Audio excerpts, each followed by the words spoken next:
put life in your sex life. Not many people preach this from the altar. But some of us, God has given us the assignment to demystify sex. Whatever is the mystery that makes pastors not to talk about it. And meanwhile, people are dying in their homes because that area is never scratched on the pulpit. God is a creator of sex. It's not a sin. He is a God that loves pleasure. It's not a joy killer. Genesis 38 from verse 8 to 10 tells me that God is interested in this matter. A man called Onan slept with his brother's wife in order to give seed to his brother who died without a child. That is their pattern those days. So after enjoying himself thoroughly with his brother's wife, when it was time to release so that the woman can have a baby, he came out and spilled it on the ground. The Bible says God saw it.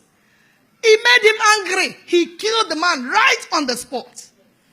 And went ahead and put it in the Bible for us. That is to tell you that God is interested in that aspect of marital relationship. Some of you think it's something you do only when God is not looking, when the takes light. Let us do it quickly. Before God turns around to look at us, we have finished. No. Don't hurry. God knows you are doing it. It's part of the package for marriage. He intentionally gave it to you as pleasure for your marriage.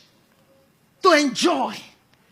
And some of you, women here, have never really enjoyed it. You have had 2, 3, 4 children, but you've never enjoyed it. Why? Because you have husbands who don't know how to do it.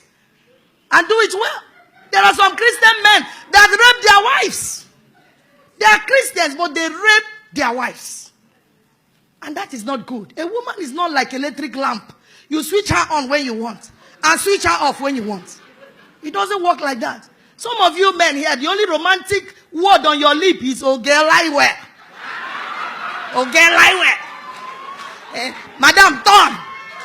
That is not romance. That is not romance. A very, very powerful holiness church in my town is in their mouth. I heard it first. They don't call it sex from the pulpit like this so that they don't sound carnal. They call it fellowship. When it is time for that fellowship, there should be time for opening prayer.